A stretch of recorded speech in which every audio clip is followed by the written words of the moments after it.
Miarabantsika rehetra amin'ny anaran'ny tompo, mivavao ny pastera anareo. Izay indray no lohatenin'ity video manaraka ity. Mety tonga zao dia hisy teny hoe fangano pastera ihany no tokony entina mbavaka. Mara zany fa tsy ny pastera ihany tokoa no tokony entina mbavaka fa na ny mpitondra fanjakana, ny mpitsabo, ny ray aman-dreny, ny mpanabe, ny zanaka dia tokony entina mbavaka daholo zany sokajin'olona rehetra zany. Saingy amin'ity an'io ity dia te hitarika ny sainao fotsiny aloha hijery andinika manokana izay ray aman-dreny mpitondra ny fiangonana misy anao. Tena zava-dehibe lava andraikitra izany olona izany satria rehefa salama ny pastera dia salama ny fiangonana. Ary rehefa salama ny fiangonana misy azy dia salama koa ny fiarahamonina izay misy azy. Ary rehefa salama ny fiarahamonina dia salama ny firenena. Tena zavatra mifampiankina daholo izany rehetrarehetra izany. Anisan'ny fizarana izay tena nanamarika ravana ny fizarana izay nataona mpanompon'Andriamanitra anankiray avy any Belzika rehefa nampiofana anay tany Mahajanga izy. Pastera maromaro no nivory teo dia nampitandrina izy hoe miambena fa nisy tantara ohatrao izy nitranga tany Belzika. Nisy mpanompon'Andriamanitra niditra tanatina bus dia nihinana biscuit. Dia nisy olona niditra avy any dia mipetraka teo akaikiny. Diso moa zany le malala fomba sy le ihany dia nanome hoe sao dia hihinana le biscuit ianao mantsy olona teo akaikiny dia hoe za tsy mihinana fa mifady anao izy le olona. Dia tonga izy zany dia nieritreritra hoe kristianina zany satria mifady anina dia hoe hay kristianina dia fa izy nareo mivavaka saotra zany dia hoe za tsy kristianina fa club satanika. Dia kakabe ilay mpanompon'Andriamanitra hoe club satanika hoe dia mifady anina fa inona mahatonga anareo mifady anina dia hoe mifady anina izay isaky ny azoma mba hahatonga ny ankohonan'ny pastera rehetra ho potika. Zay fotsiny ny fadiana hanina isaky ny azoma. Tena hoe tena miasa ny devolany ambadika any. Tena manao programa isan-karazany mba hahatonga ny satana hamotika ny ankohonan'ny pastera. Zay fotsiny.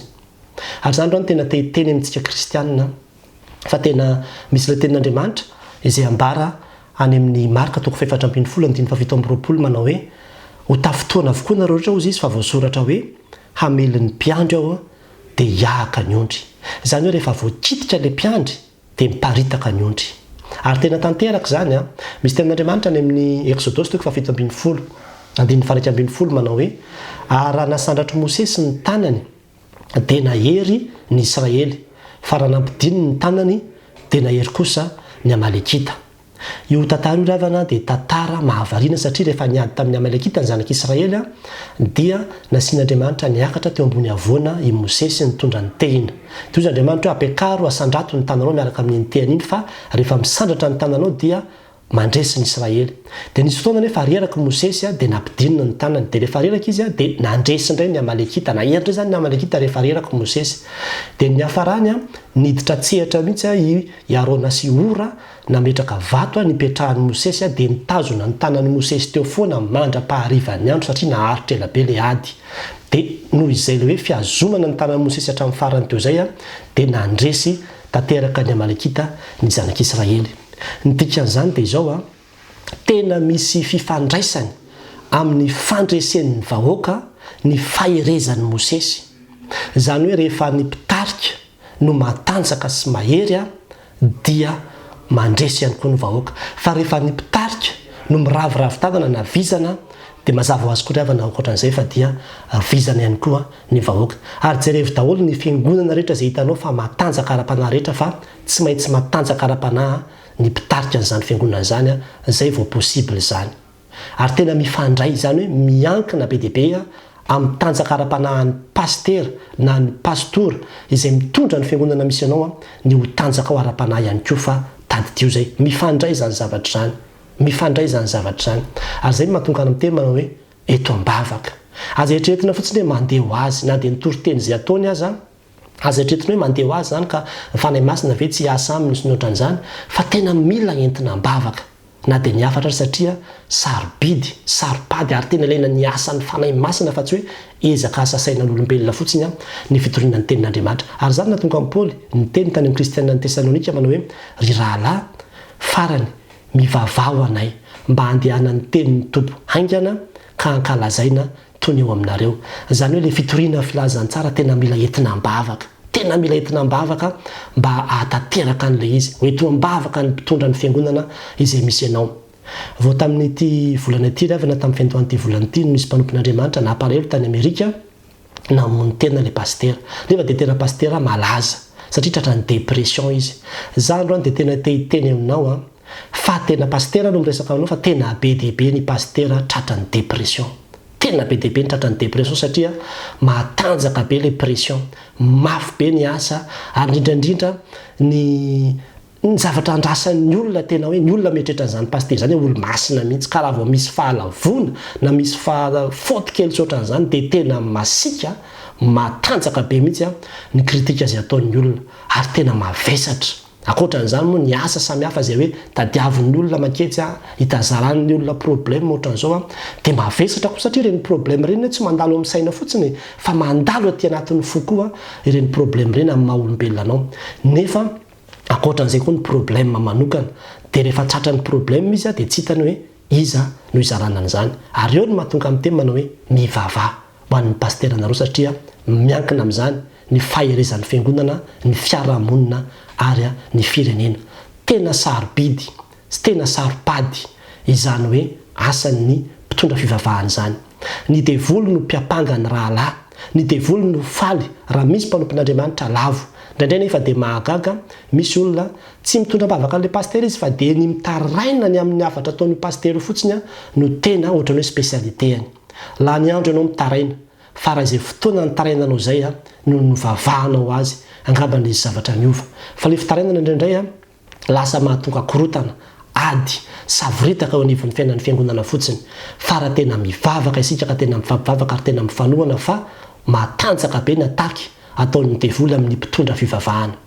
Matanjaka be fa rehefa motika ny fiangonana izy ny mpitarika ny petahany voalohany. Za tena miteny amintsika an'izany ary mila manokatra ny saintsika hijery an'izany tsika amin'ny masom-panahy fa tsy hoe pastera izy de izy tokony ambina tokony avy hivavaka izy fa tena tohano.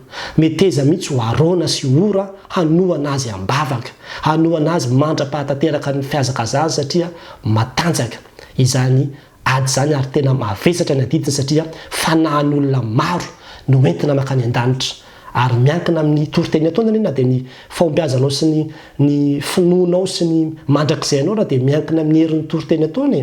Tsy tonga ho azy zany fa tena mila entinao ambavaka.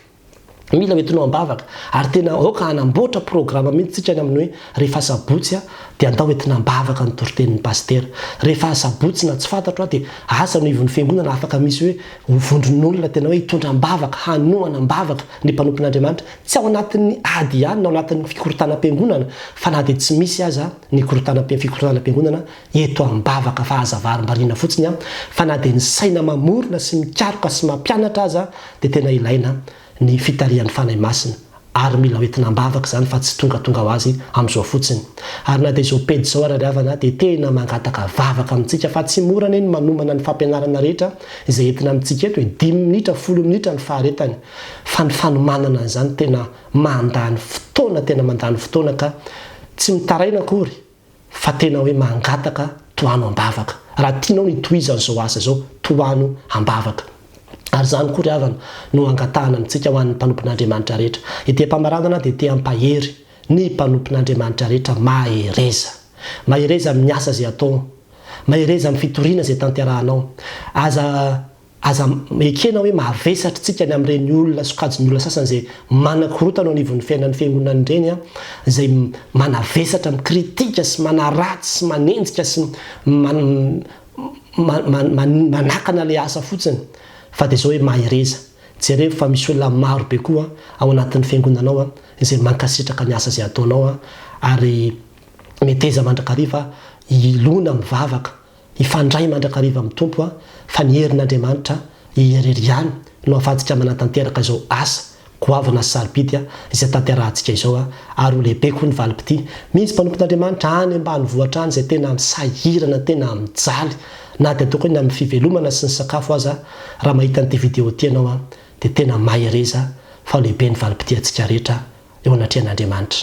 De mirary soa antsika rehetra mino somanantena riavana fa ny fiangonana izay mandrehany ty afatra ty de iaino ary natanteraka ivavaka tsy ho mpitsikera itsika na ho mpanenjika na ho mpitorabato ny pastera na mieritreritra azy ho anjely fa tena mamana ny fahalemeny izay pastera fa eto ambavaka mivavaha ho an'ny pastera nareo fa miankina amin'izany ny fahasalaman'ny fiangonana.